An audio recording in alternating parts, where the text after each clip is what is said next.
ఉండాలి, నేను ఎందుకు బ్రతుకుండాలి అని ఒక డిసిషన్ తీసుకున్నాడు. ఆ డిసిషన్ తీసుకున్నప్పుడు పరిస్థితి ఏమైంది అంటే, ఆ యవనస్తుడు అక్కడి నుంచి దూకి నేను చచ్చిపోతానని ఆయన తీర్మానం చేసుకున్నాడు. అయితే తాను బ్యాక్గ్రౌండ్ చూసినట్లయితే అత్యంత విలువైన ఒక క్రైస్తవ యవనస్తుడు. దేవాది దేవునికి మహిమ కలుగును గాక. హల్లెలూయా. అటువంటి వ్యక్తి ఎటువంటి ఉద్రేకతలో లోనైపోయాడు తెలుసా? నేను చనిపోవాలని తీర్మానం చేసుకున్నాడు. చాలా మంది యవనస్తులు చిన్న పొరపాటు జరిగితే, చిన్న గొడవ జరిగితే వెళ్ళి ఆత్మహత్య చేసుకోవాలి అంటే, ఆత్మహత్య అంటే ఆత్మని ఎవరు చంపేలేడు, తన శరీరమే అక్కడితో ముగించేద్దామని తీర్మానం చేసుకుంటారు. అలాగే ఆయనకి వచ్చిన చిన్న కోపంతో ఎంత పెద్ద పనికి ఒడికట్టుకున్నాడు ఆలోచించండి. ఆ సమయంలో అక్కడి నుంచి ఆయన అమాంతంగా దూకేస్తున్నాడు. ఆ దూకుతున్న సమయంలో ఆయన చూస్తున్నాడు, ఒక అంతస్తు నుంచి ఇంకో అంతస్తుకు వస్తున్నప్పుడు అక్కడ పరిస్థితి చూస్తూ, ఆయన పడుతున్నప్పుడు చూస్తున్నాడు, పరిస్థితిని గమనిస్తున్నాడు. అక్కడ కూడా వాళ్ళు భార్యాభర్తలు గొడవ పడి ఎన్నో సంవత్సరాలుగా వాళ్ళు ఇబ్బంది పడుతున్న వారు కూడా మరొకసారి కలిసిపోయి హ్యాపీగా జీవిస్తున్నారు. దేవాది దేవునికి మహిమ కలుగును గాక. ఆ సిచ్యువేషన్ చూశాడు.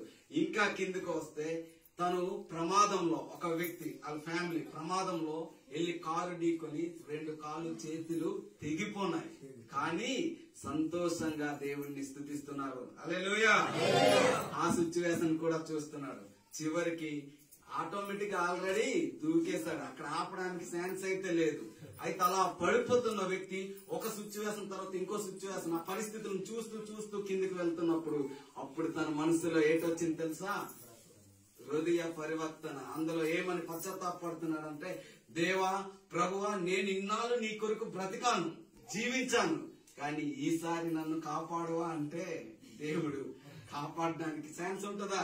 ఆల్రెడీ దూకేశాడు, ఇంకా కాపాడడానికి ఏమైనా అవకాశం ఉందా? లేదు.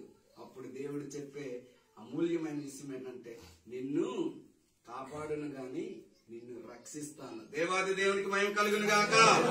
ఎందుకు అంటే, చనిపోయే ముందు, నీవు నా దగ్గరికి చేరుకునే ముందు నీ పాపాలను, నీ తప్పులను ఒప్పుకొని సమాపణ పడుతున్నావు కనుక నేను నిన్ను ఎలా రక్షిస్తానంటే, ఈ ప్రాణం ఇచ్చి నిన్ను రక్షించను గాని నా పరలోకంలో నిన్ను కలుసుకోవడానికి అవకాశం ఇస్తాను అని దేవాది దేవుడు ఆయనతో మాట్లాడి ఆయన్ను తన దగ్గరికి తీసుకెళ్లిపోయాడు. అయితే ఇక్కడ మనం గమనించవలసిన విషయం ఏంటంటే, చేతులారా మన ప్రాణాన్ని, మన శరీర ఆత్మలు కలిగిన ఈ యొక్క ప్రాణాన్ని చేతులారా ఎవరు తీసుకోవడానికి గాని, ఒకవేళ తెంచుకోవడానికి గాని డిసిషన్లు తీసుకోవద్దని ఈ యొక్క సందర్భాన్ని బట్టి మీకు తెలియజేస్తున్నాను. ఎందుకు అంటే, దేవుడిచ్చిన ప్రాణము దేవుడు మరలా తన దగ్గరికి తీసుకెళ్లడానికే ఇష్టపడుతున్నాడు.